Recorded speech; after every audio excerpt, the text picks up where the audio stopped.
You're retro trekking with the Caramel Apples, a podcast that dials up thoughtful, heartwarming nostalgia of all things great and retro in the golden era of pop culture and beyond. I'm Cooper Lee. And I'm Kennedy Rizzo. Shameless Gen Xers, super fans of the iconic 70s and 80s, where each week we handpick and recount the intriguing gems that enrich a bygone era and fondly discuss how these cherished past elements impacted us with all its memorable feel-goods, then into how it shaped the now current view of the known world. Join us in the orchard this week as we deep dive into our fond memories of the lovable music icon, Madonna.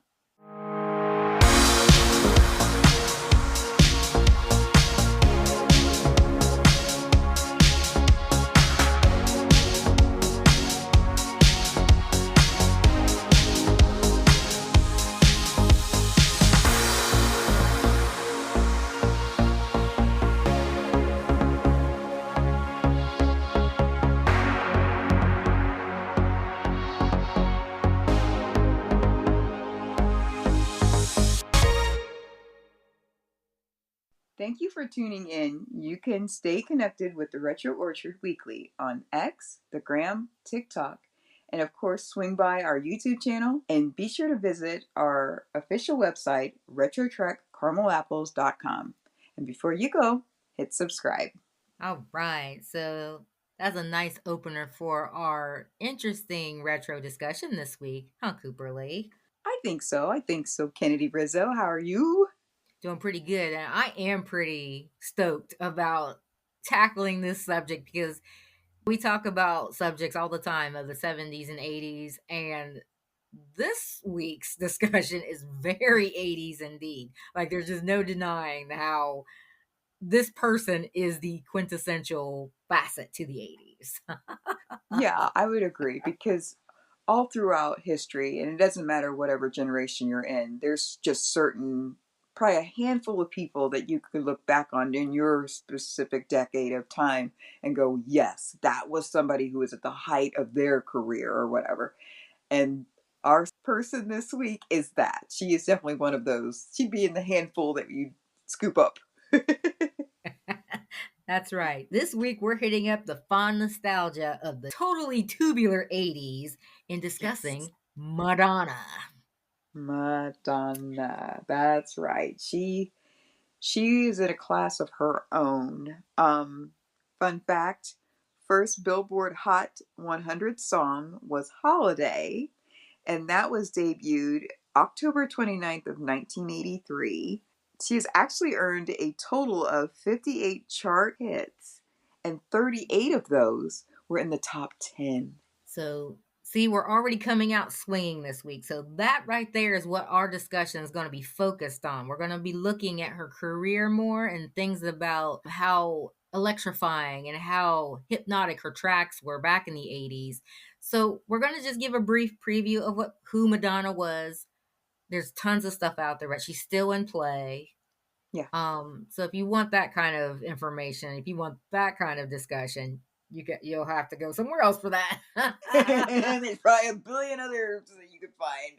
Oh goodness, documentaries galore, you name it. But Coop and I are just going to really go over some of our fond memories surrounding her songs that we remember blasting out of our radio speakers or out of our headphones, when we were sitting there jamming out to her stuff. So thanks for joining us on that. Here we go. So Madonna, and this is funny because we only know her really by that name, but that's her real name. That's kind of crazy, isn't it? That's there's her a lot real of famous name. people that they do go by monikers or whatever, so that's really cool. Yeah, and it's Madonna Louise Ciccone, which again, most people, there's a good bit of people that know that, but like when you just hear Madonna, you think Madonna's. You don't think about the other stuff. She's human. Right. Yeah. But she was born August 16th, 1958, and she's a singer, songwriter, and actress, which we'll make a couple of notes through our Orchard Trek Retro this week about her hand at acting. But she's regarded as, or coined as, the Queen of Pop of the 80s, and she's recognized for her continual reinvention, versatility in music production, songwriting, and visual presentation. this is what we know about Madonna, right? Yeah. And it's crazy because her being the queen of pop, like there were other people who were pretty big name at that time. You know, they were doing some pretty heavy lifting as well in that category of female pop artists. Like I believe Cyndi Lauper was in there. You had Yep. Janet Jackson who was in there. Like there was just some people, even some younger ones like Debbie Gibson, Tiffany. Like there were some other people around, but she stood out, right? She's the one who's got the coveted title of being the queen. So that's really neat. Yeah, and not only just stood out, but she paved the way for a lot of the names you just mentioned as well. So that is Yeah. why our discussions here in the orchard is just so fascinating, because it's like the things we talk about have the substance that just spark up nostalgia, spark up memories, and we don't question the validity of the importance or the impact that certain topics, entertainment, and all that made on us back then versus now. So like it's just like come on now. Like Janet Right. Jackson, she's another big name. Like Right. you don't have to reach far to go, yeah. We know why she had her name in lights. Yes. Yes. And serious entertainer. Right. That's exactly what Donna was. You know, like she brought, like we never actually went to a concert, but you know, we've seen some clips and stuff on TV, and it seemed like she was a show from beginning to end, Yes. right? From beginning to end. Even when she would do like appearances like on the American Music Awards, or I'm sure like on the MTV Awards, things like that. It's like she brings an entire show. It's about her, and she doesn't rest on her laurels. Like she's out there dancing with them and all that. She's doing it all. So it's like, you know, and for her age now, I think she still puts out a show. That's pretty She cool. does. I think she Hmm. does. So Madonna is a cultural icon that is really the quintessential 80s queen of pop, as we just stated. So she's our generation's Taylor Swift. Yeah. But it's undeniable that this pop royalty, she blitzed through the Billboard charts. Oh yeah. Yeah. And she's managed to dominate and move the needle on the charts in on into the 90s as well, and now even, like, I mean, it's different now, but you still know her name. Like Madonna she's not sleeping. She's not asleep at the wheel with her career. Oh no. No, no, no. And we'll touch on that here in a bit, but we're going to go through some of her first top 10 charted Billboard offerings. And this is where I feel like it was one of our favorite eras of hers, when she came out in the 80s. So this is going to be cool, but I don't even know. Yeah, I think we've already touched on it. She had a long span career and still going pretty strong. But for us, the most memorable and our favorites are in the 80s for sure, and some into the 90s. Like those would always, I don't know, they just bring, I don't know. I'm at a loss for words. But that's what really was a touchstone for us with her music. Everything is an adventure when it comes to music. So let's get going on that. So it's like we're going to talk about the Hot Billboard 100, some of their nods to her. So the hit, or the track, Borderline, that one came out in June of 1984, which launched a streak of 17 consecutive top 10 hits up to the end of the 80s. With Cherish, that one came out in 1989. Yeah. So here, her first Hot 100 track was the one that put her on the map. Basically, was Like a Virgin, Yeah. and that one helmed the charts for over a 6-week turn.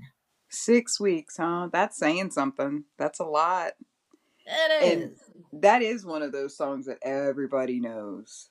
Oh yeah, Everybody knows. the video where she Yeah. was in Italy in the gondola ride, and she Yeah. was doing her shock factor stuff, and it's like it worked for the fans. Oh, I think that is really where she started testing the waters as far as that goes, pushing the envelope of whether that was her idea or, you know, people that she works with, you know, just kind of dipping the toes in the controversial pool to see what sells.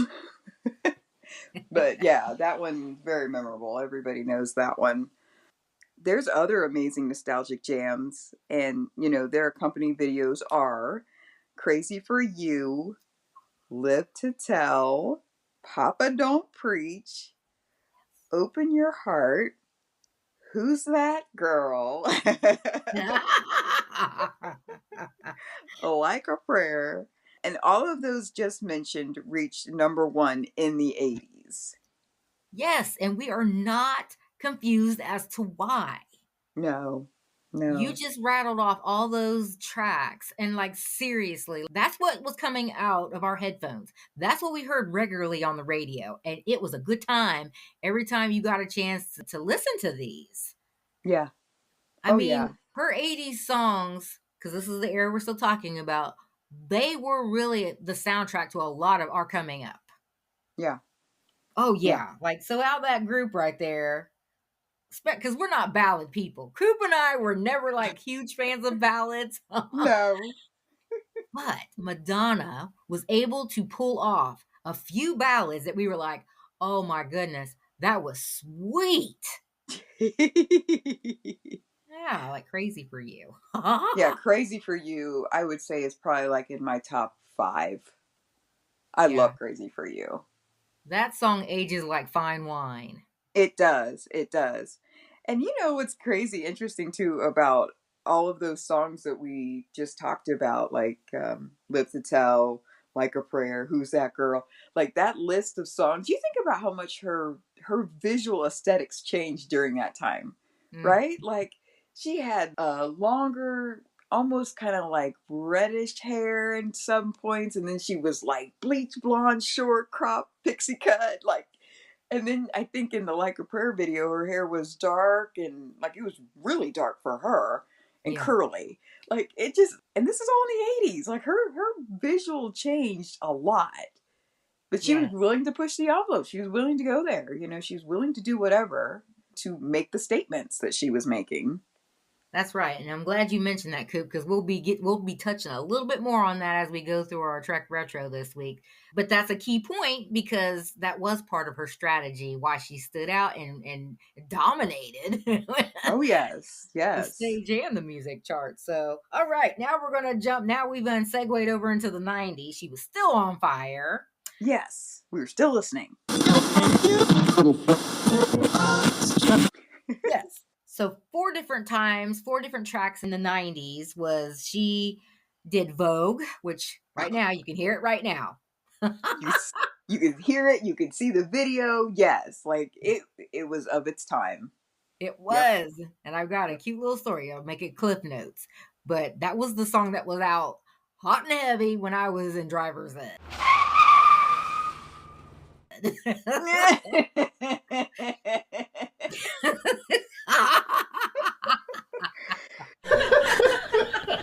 That is crazy.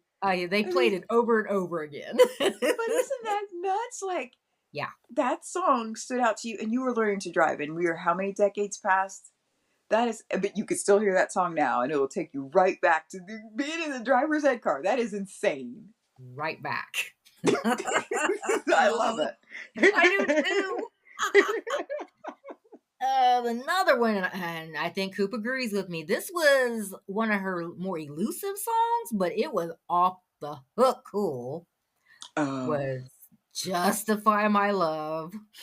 yes. Yeah, Yes. she was in the thick of her edginess at the time, so the video accompanying it was okay, whatever. Yeah, I think that had a big fat red X over it because it had pushed the envelope so much. But that just drove people mad. They wanted It to know, did. what are we not allowed to see? So, Yep. in a way, that made it more appealing to people. Then they were on the hunt. Where can I see it? Yeah, Yeah, yeah. Yeah, she started a movement with that one. It wasn't as talked it about as much because of its edginess, but that one was a cool. The whole song is cool. I don't know, the The song video is cool. was. Okay, there's another one that was out in the '90s called "This Used to Be My Playground," which I've heard it. That wasn't one of my personal favorites, but it was out, Mm-hmm, mm-hmm. and we did have this one. "Take a Bow." Loved that one. That Loved it. was that was another phase that was very clear she was in. So like Yes. that was a nice, more of a classy phase, I would say. Yes. Yeah, Yeah. that was a good video too with the bullfighter. It was. It had a very regal feel. Yes. It was very regal, and it was exactly like you said, for where she wanted to be at that point in time. She made a statement. It's cool. Yes. It was very cool. All right. So those were the four that we were going to highlight in the 90s, and we'll be talking about songs throughout our discussion. So, we're just kind of throwing them out there. We got our checklist at this point, but there was one in the aughts, an album. I had this one, I believe. This was Music. No, it wasn't. That wasn't it. Mine was Confessions on a Dance Floor. That's the one I had, but Music was on there. Oh, So this okay. one I didn't care for music. Like that was okay. Like that video, like she had a gap in her teeth, and I don't think she had one before. I don't know what that was about. Oh, That I might don't have just know. been things she snapped on to look edgy. I don't even know because I know there was a few artists that did that. I was like, oh, you put a gap in your teeth. That's interesting. Okay. Yeah, it's like, most people are putting braces on to close gaps, but okay, whatever. Anything to be a rebel. Hey, there it is. I got a fun fact to share. So here we go. All 32 of Madonna's official singles from Holiday 1983 through Take a Bow 1995 reached the top 40 of the Billboard Hot 100. So let's just say Madonna is no joke. Take a bow, ma'am. Take a bow.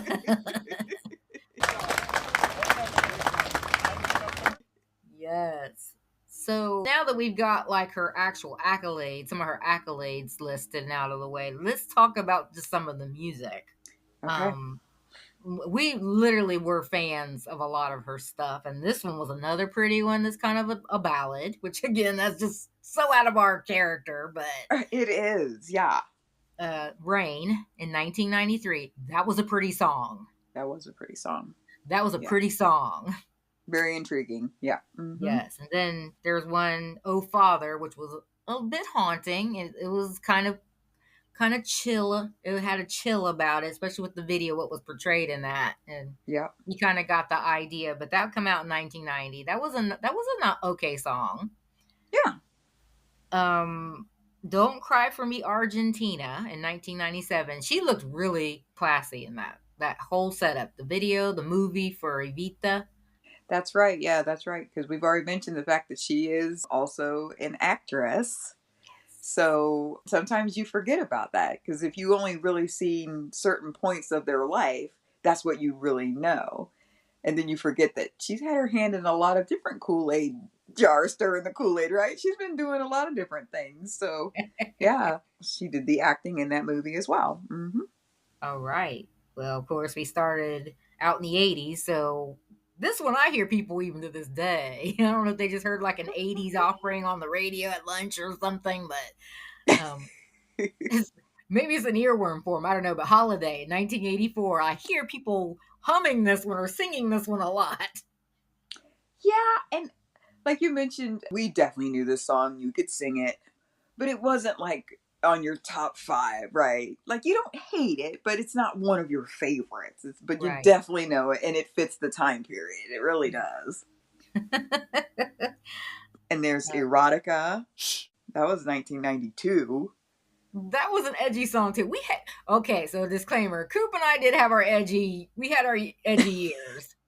So we did, these kind of songs. They were fascinating at the time. Like this was a cool song. I don't know. Yeah, yeah. It was a little less vanilla, but whatever. It was more caramel, I suppose. Yes, it was definitely more caramel. Back to the 1984 era, Lucky Star. This was like on the same album as Borderline and Holiday. Yeah. Mm-hmm.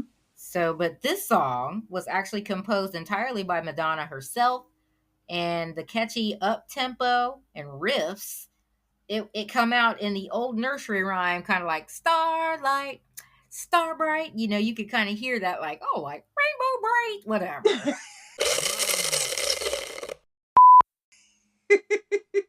pop. But Lucky Star is a retro pop favorite, 80 favorite for many a fan out there. Yeah, yeah. It was cool. It was a cool one. There was also swinging back into the 90s and not too far from the 80s, right? So in 1990, we had Rescue Me. Good And song. do you remember that show, Dance Party USA? I think we've talked about it a few different times. But listeners, do you remember that show? That song was actually played on that one quite a bit. That was kind of an anthem of sorts, wasn't It it? really was. You knew when you tuned in and that song was still playing on the radio, you were going to hear it on that show as well. Here's another one. This is kind of going closer to the aughts. We have in 1998, Ray of Light. Now, I think you had that CD, correct? I did. Somebody got it for me as a gift. Yes. That CD was really cool. Wasn't it? There were quite a few songs on there that we loved. But yeah, that was later 90s. And in 1994, Secret. I liked that one too. I like that album. Yeah, it was pretty I cool. like that album. Yeah, that was one of her. That's one of her out there phases, though. Another phase of hers. So She's been around long enough to have quite a few phases. now, yeah, I like this one because we're going back to 87, 1987, where she was in another phase, or earlier phase, but she was fascinated with all things Latin culture or whatever. Yes. La Isla Bonita.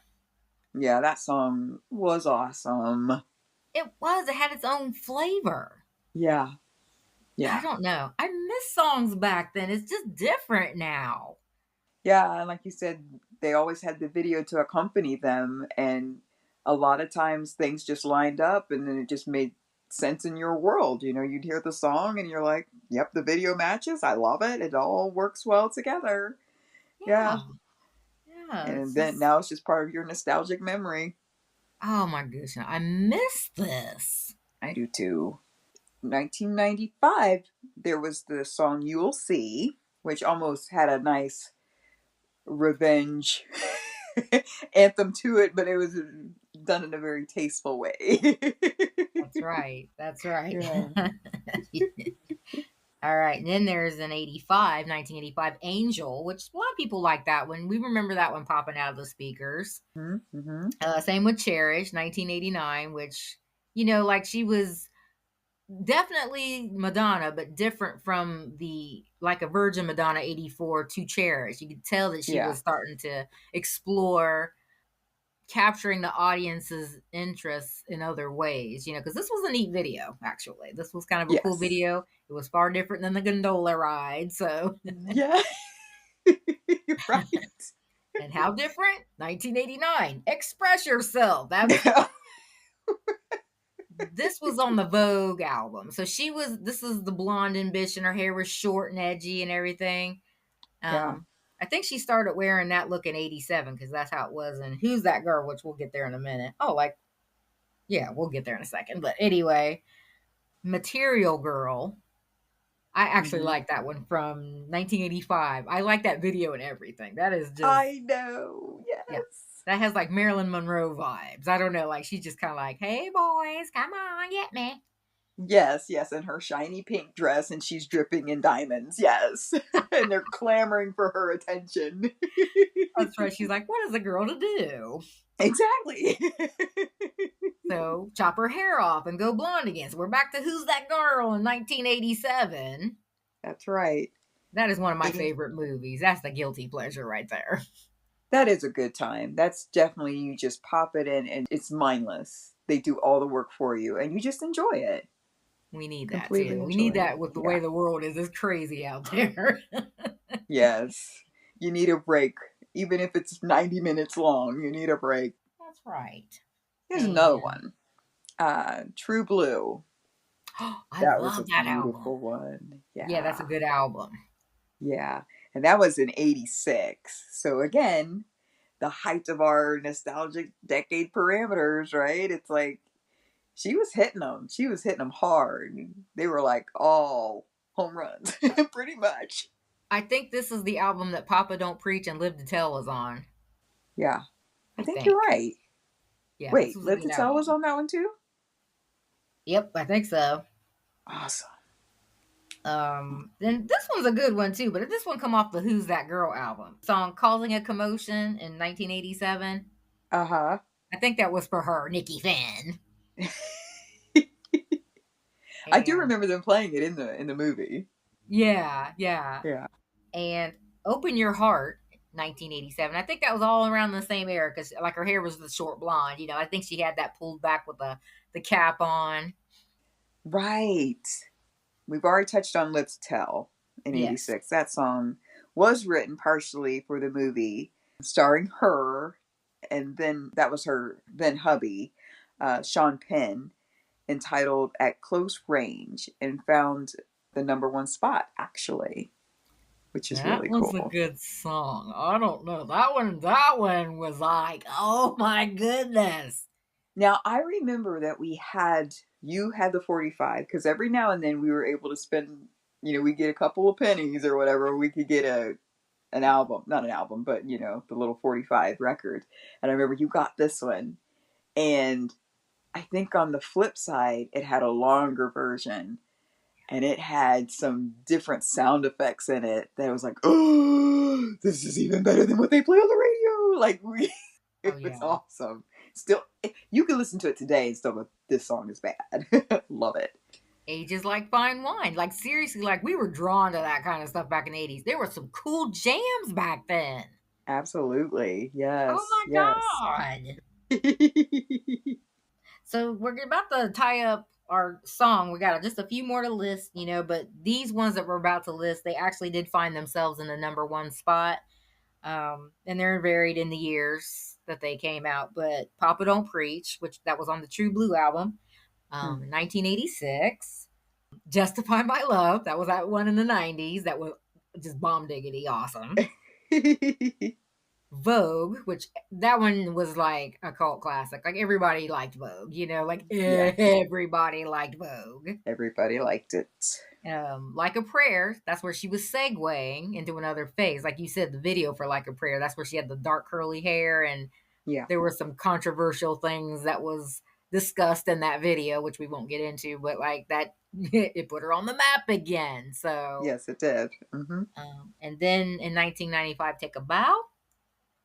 Here's another ballad we already talked about, but we really did like Crazy for You in 1985. That's a good one. Yes.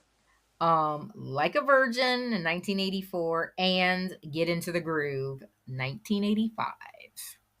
Let's do a slow standing clap for the majority of that list, right? Because they were chart toppers and we know why.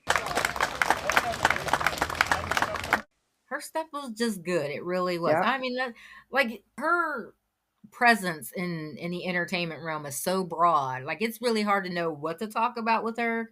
Hence, like we said, the documentaries. She's actually still doing things. All that. Like she's still in the game. Yeah.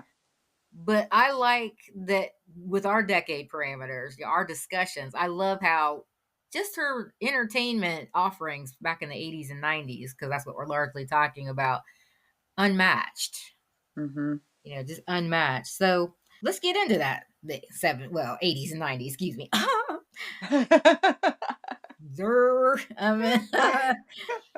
I've always loved the 80s and 90s Madonna because as time tarried on, she kept reinventing herself, as you mentioned before, Coop. And I think a lot of us fans started to lose interest and move on, to be honest with you, because you can only reinvent yourself so many times. And we miss the 80s Madonna, right?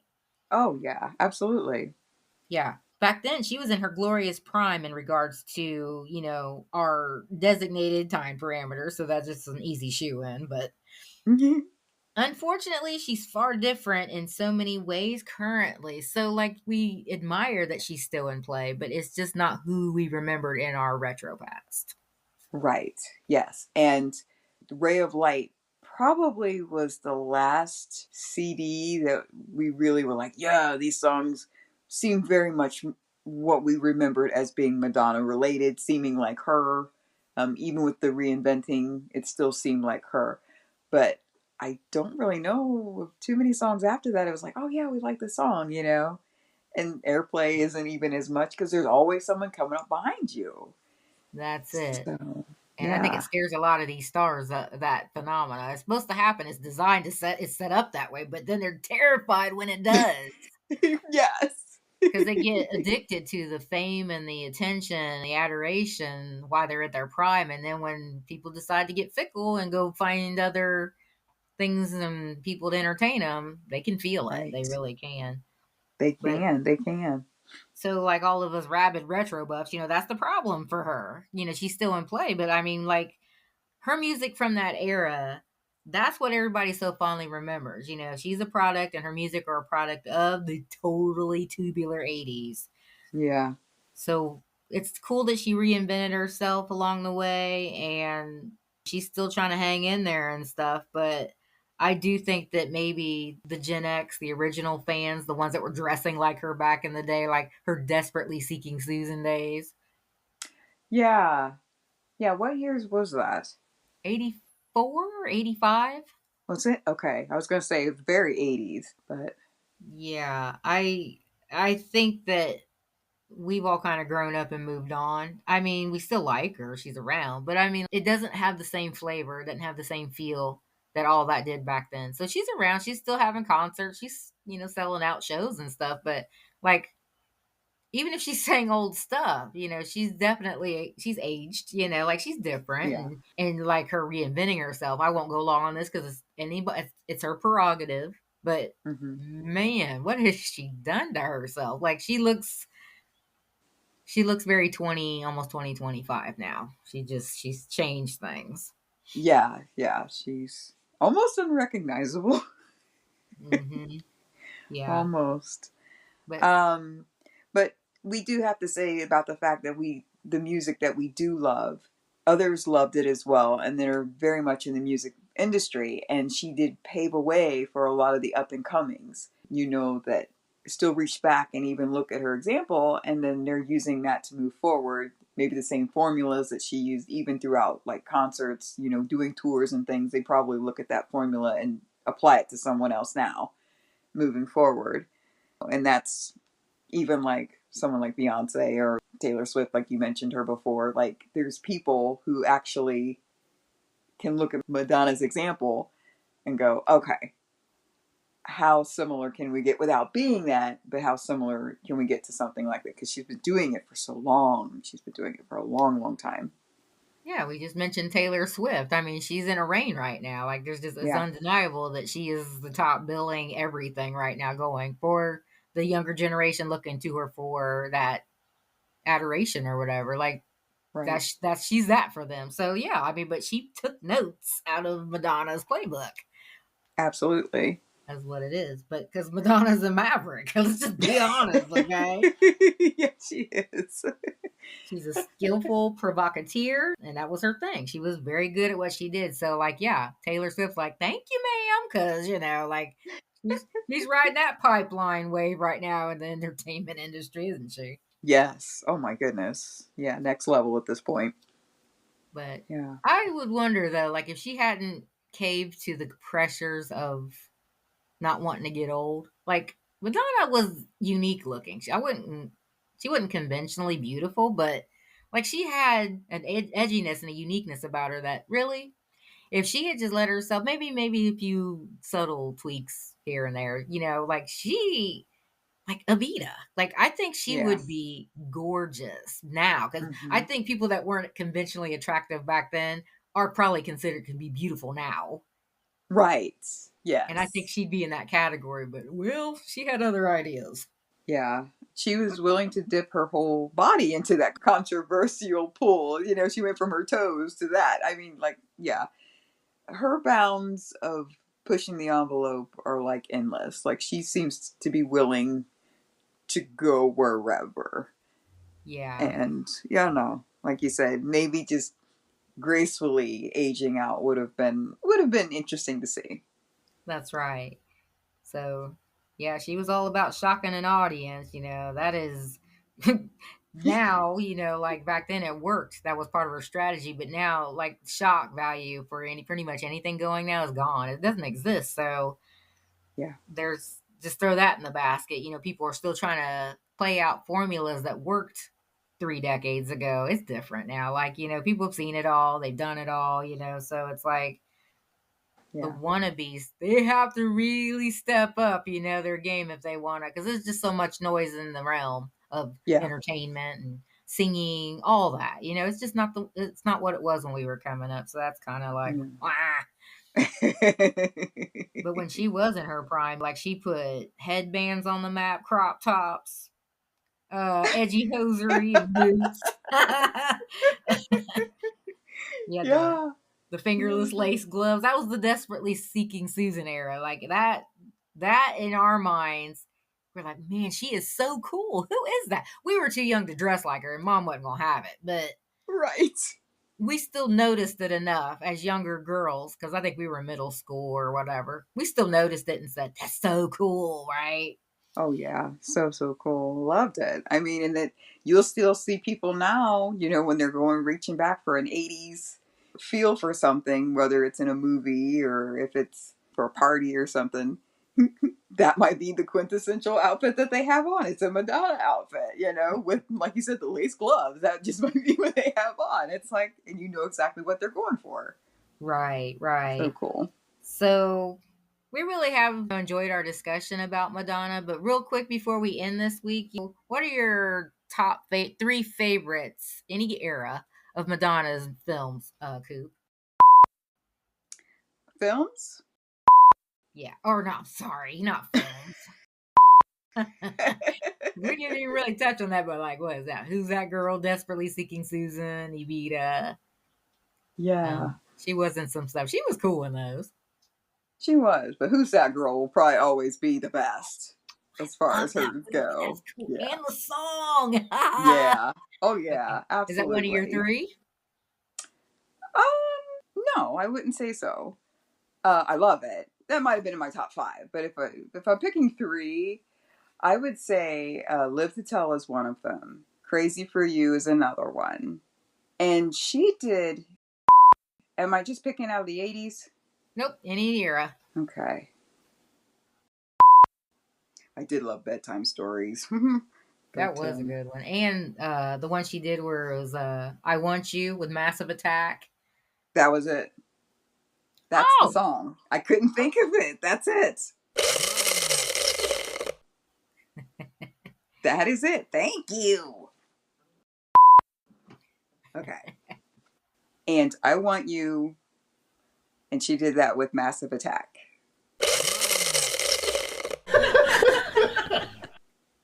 That's right. Yeah. You're welcome. Thank you very much. That's, yeah, because it's like it's in there, but, there's a lot in there right now. So there you go. How about you, Kennedy Rizzo? Well, Live to Tell. Yes, that was like one of my top favorites of hers. I really like a lot of her tracks. I do really, really, really, really I loved Justify My Love. That's kind of that was a very interesting song. It was. Yes. And I really, really liked like I said, I like so many, but I love Who's That Girl? That is a good one, though. I mean, it makes sense because the movie's awesome. Yeah, and we're just like, tying up our discussion. It's really hard to pick only 3 or 5 or whatever. Like, she just really had a lot of stuff. It's good to have that problem to go, which ones should I pick? That's how good they were. Exactly. Yeah. Like, there's whole albums that you absolutely loved.